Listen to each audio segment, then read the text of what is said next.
Right, let's see what he's got to say.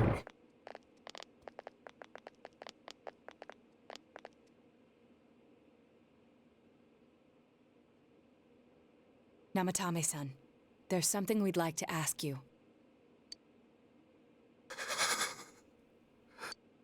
It's tempting to think that you were the culprit behind this entire case. And to be honest, there are many in this town who hope you are. But we are here to learn the truth. So please, answer our questions. Huh? Seems that he understands what he's saying. What should you ask him?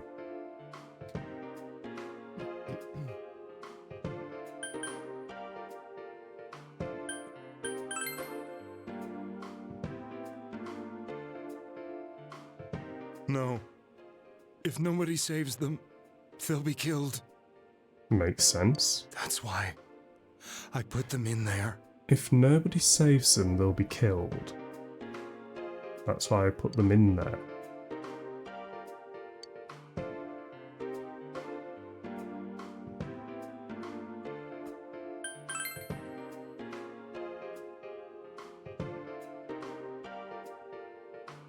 They were killed. I couldn't save them.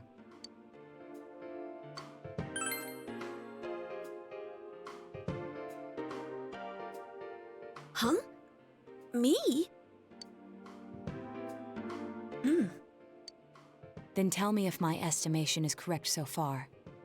After discovering the Yamano and Konishi incidents, you realized an appearance on the Midnight Channel meant certain death. Thus, to save her from that fate, you kidnapped Yukiko Amagi. You couldn't let her be killed, so you threw her into the TV, preventing the killer in this world from reaching her. And you repeated the process, as more individuals appeared on the Midnight Channel. Okay. It all falls into place. His body is weak, but his mind is sound. He's trying to tell us the truth. Yeah, but if the stuff he's saying is true...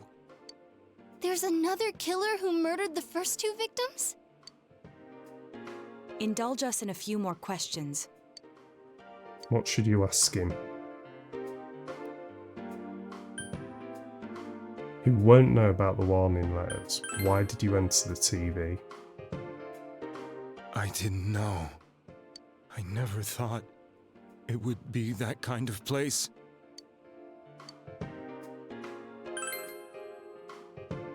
Who killed the first two? I have no idea. I want to know that too. And why the warning letters? He's not going to know about them though. What are you talking about? As I thought.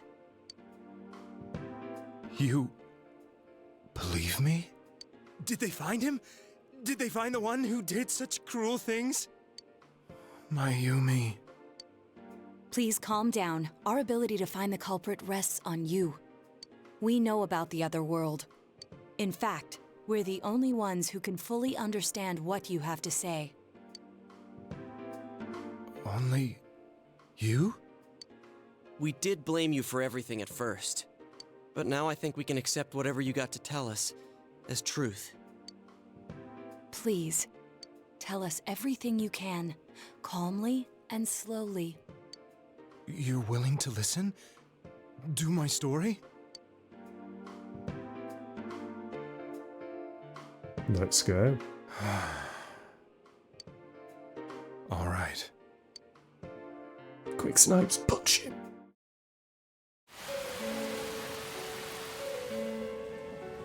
Soon after my affair with Mayumi became common knowledge, I returned to my parents' home, as if to run away from the scandal.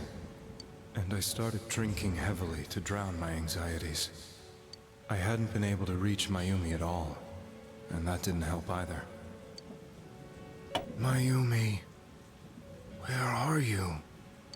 She'd been disgraced on all the afternoon shows, and forced to resign from the program she was on.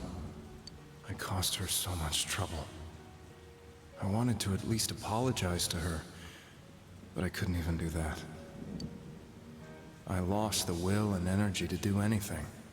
Then, one day, the rumor I heard some time ago came back to me.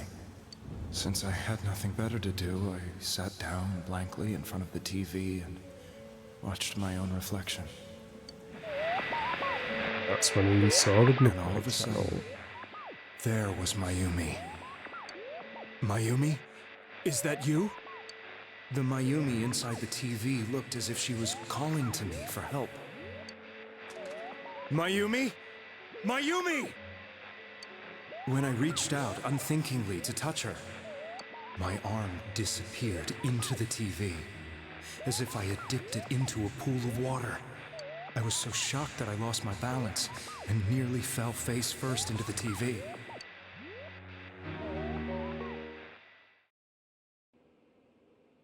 I was so scared. Really, UT? I couldn't understand what Interesting. just happened. I thought maybe I'd gone insane. In the end, I decided to think of it as just a dream, and I went back to the city the next day after finishing work. The next afternoon when I got to work, I was fired on the spot, as I expected. That wasn't what broke me, though. It was Mayumi being found dead. And not just that, but it had happened in my hometown.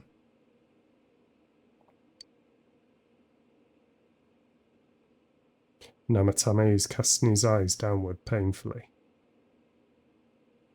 I was dumbstruck. But later on, I remembered the image of Mayumi I'd seen that night. Was it not a dream?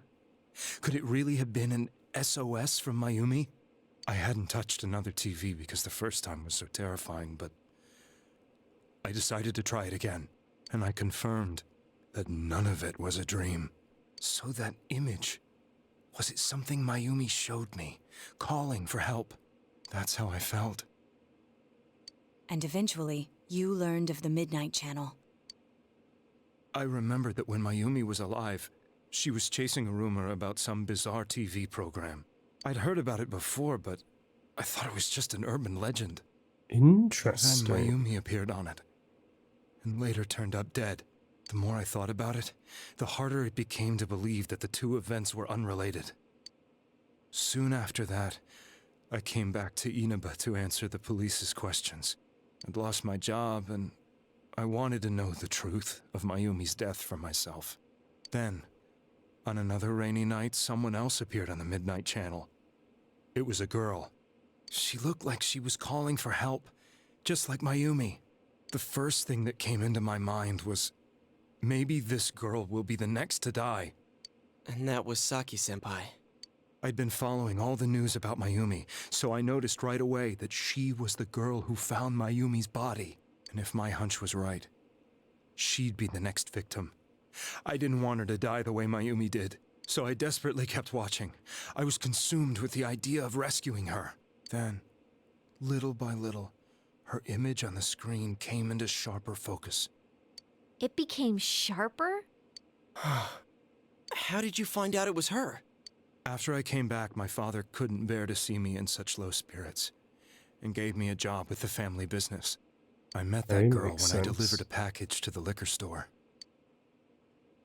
Oh yeah, of course she worked at the liquor store, didn't she? After agonizing over it, I decided to meet her, and told her to be careful.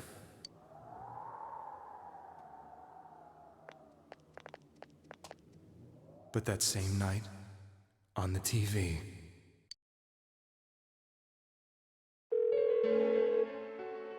she looked as if she was being engulfed by some black shape. She was writhing in pain. That's why I warned her. Why won't she pick up the phone? Come on, please! This is all making sense, sir. The next day, they found her dead.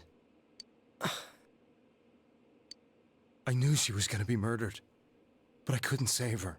I blamed myself, thinking there must have been something I could have done. There was no one who depended on me. Nobody at work, not even my wife. Mayumi was the only one who accepted me for who I was. But she was murdered, and the same person killed another girl. I was beside myself. I couldn't forgive myself for doing nothing. You really did love Miss Yamano. Yes. From the bottom of my heart. Before I was married, my wife made it big in show business. I was happy for her, but it put a strain on our relationship. I think I can kind of relate. It was around that time when I met Mayumi. She was interviewing our candidate for the next election. She was a big-name announcer, but she only worked with local stations, and her attitude towards work was similar to mine.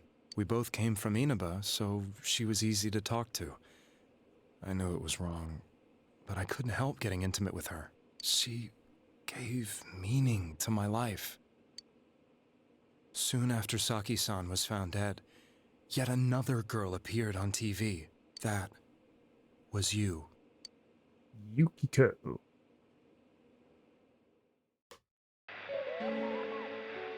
She'll be kidnapped next. And murdered. I can't let her end up like Mayumi and that other girl. This time, I'm gonna do something. My opponent was a murderer who left no clues to his identity.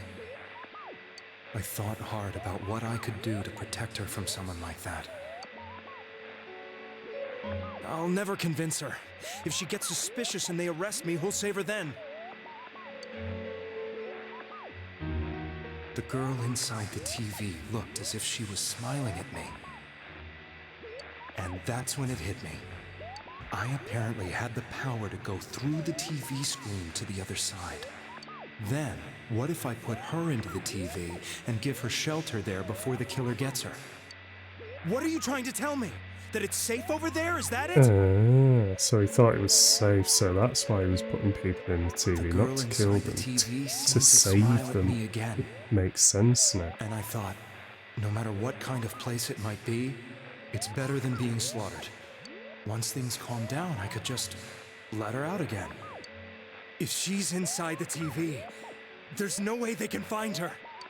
It felt as if everything was starting to come together in my mind. Could it be that Mayumi gave me that power to prevent any more victims from meeting her fate? Was it my mission to save people? But there was a big problem. If I explained the situation to the victim, they wouldn't understand. I had already tried that and failed miserably. It seemed the only thing I could do was to take them away. If that was my mission, I'd just have to do it. Or so I thought. Mayumi, please lend me your strength.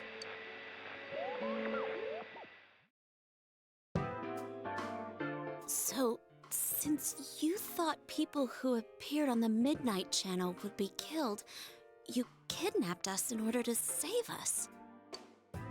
Mission? Give me a break! You never stopped and wondered about any of this? I thought I was the only one who could help them. I did call the police, but they didn't believe me. I knew the area well, thanks to my job. I had a large truck, and I could move around without suspicion. I thought my job as a delivery man would be the perfect cover for my mission. I thought no one else could do it. But are you telling me that I wasn't saving them? No. If a person is still within the TV world when the fog appears here, they will die. Beginning with Yukiko-san, the people you thought you had been saving were, in fact, in mortal peril. It was my friends here who really saved us all. I had a feeling that was it. When I went after that little girl and entered the TV myself, for the first time, I had some doubts about myself. You refer to Nanako-chan, correct? The police were after me, so I had to get away. But I still felt I needed to do everything I could to save that poor little girl. That's why I went in after her. Makes sense. But the TV world was completely different than I imagined. Such an abominable, grotesque place. I knew that the three of you who I saved went back to your normal lives, so I didn't realize how terrible that world was. I never knew you couldn't even get out of that place on your own. No. That's a cowardly way to put it. I'd probably already begun to realize that it was a dangerous place. If I hadn't, I wouldn't have gone to see you all. See us? Wait, are you talking about the concert we did at Junes? Yes. Oh. I wanted to know why the ones I saved were all hanging out with each other, and how much you remembered. But in the end, I couldn't bring myself to say anything and ran home. I must have felt too guilty. But all the doubts and anxieties I'd been unconsciously suppressing Scared of this man having a exploded death out when I note, entered just the television scribbling down myself. random names. I thought I was going insane. I probably did. And you know the rest. When I came to, I was lying in a hospital bed. You really were trying to save people. But I ended up doing just the opposite. He's well-intentioned, just an idiot. Sounds just like me, I you always two. wanted to enter the world of politics and become useful to society. But after losing my job and the woman I loved, all I had left was this power. I convinced myself that world was some sort of sanctuary, and I secretly believed myself to be a hero. I never doubted what I saw on TV, and believed everything was as I wanted it to be. I didn't think I'm for definitely myself no at all. Namatame. That's why I couldn't protect them. I'm to blame for all of this. Oh, what's done is done. There's nothing more we can do about it. I suppose so. But the things I've done are too serious to be brushed aside like that. I have no intentions of running away from my I crimes. honestly don't I'm have a prepared to clue, face the heroes. consequences. I honestly don't know. Kidnapping is already a serious crime. And on top of that, I put all those lives in danger. I'm sorry. The Midnight Channel and the other world? You can hardly be blamed for failing to understand them properly. We must apologize to you as well. Had we let our emotions blind us to the truth, we would have piled all the responsibility on you. I guess from your point of view, people did stop dying once you started saving people. The more you did it, the more you really believed you were preventing their deaths. I'm such a joke. I'm sorry. I'm getting a little tired. What are you all crammed in here for? Uh-oh. My apologies. We'll be leaving now. Wait. I beg you, please find whoever's behind this. You children are the only ones who know about that world. Don't worry.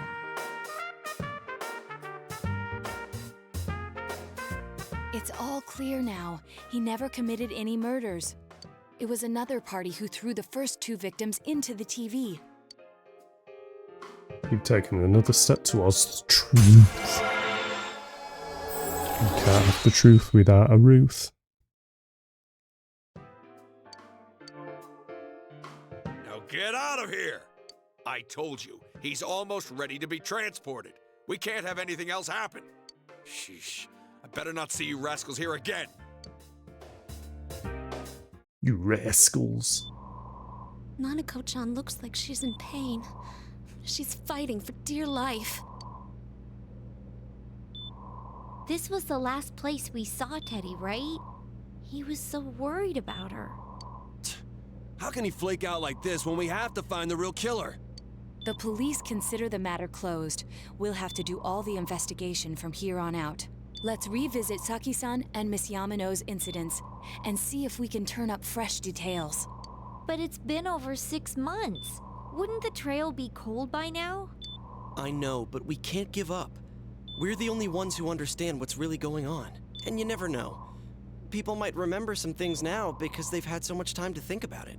Let's split up and talk to people all over town tomorrow. We'll meet up in the evening to discuss our findings.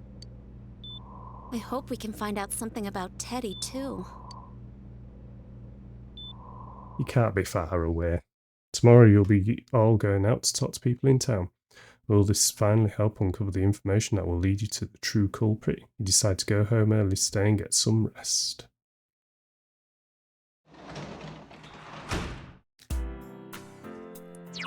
Man. Best not save over that. Well, I think it's safe to say that we are deep into the golden content now.